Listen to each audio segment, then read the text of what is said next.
হঠাৎ করে চলে এলো পিৎজা আর ক্রোজোর অর্ডার। ময়দাটাকে ভালো করে ফার্মেন্ট করে নিয়েছি। ময়দাটার ডোটা কিভাবে মেখেছি সেটা ভিডিও পরে দেব।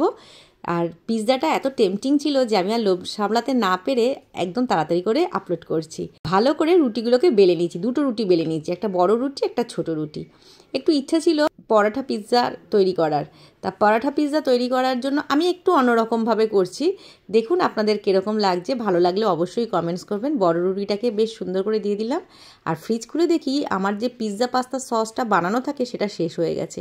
কি করব, তাড়াহুড়োতে সমস্ত রকম সস ভালো করে একসাথে মিশিয়ে নিলাম। সমস্ত সসগুলোকে দিয়ে মাখিয়ে নিলাম। ওহো, ফর্ক দিয়ে ফুটো করতে তো ভুলে গেছি। তারপরে ফর্ক দিয়ে ফুটো করে দিলাম। তাড়াহুড়োতে যা হয়, কিছুটা স্প্রেড চিজ ছড়িয়ে দিলাম। আর বেশি করে একদম চিকেনের যে স্টাফিংটা ছিল বেশ করে দিয়ে দিয়েছি। ওপরে ছোট রুটিটাকে দিয়ে একদম টাক করে নিচ্ছি।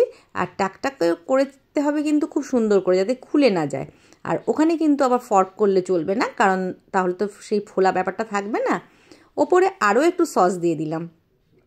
সস দিয়ে ভালো করে মাখিয়ে নিচ্ছি। আর আবারও ফর্ক দিয়ে ফুটো ফুটো করে দিলাম যাতে যাতে না ওঠে। ওপরে আরেকটু চিজ দিয়ে দিলাম, মোজারেলা চিজ। আর যা ভেজিস পছন্দ সেটা দিয়ে সাজিয়ে দিলাম।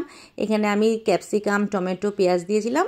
ওপর দিয়ে আরও একটু চিজ দিয়ে দিলাম বেশি করে। সাইড দিয়ে করে দিলাম কি একটু এগ ওয়াশ। আর ওপরে আর একটু অরিগ্যানো ছড়িয়ে দিলাম, অরিগ্যানো আর রোজমেরি ছড়িয়ে দিলাম।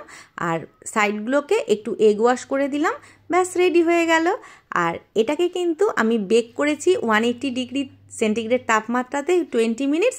একটু বেশি বেক করেছি, দূরে পাঠাতে হবে তো, আর ক্রোজোগুলো যাতে লেগে না যায় চিজের মধ্যে, তার জন্য এরকমভাবে তৈরি করলাম। কেমন হয়েছে বলবেন।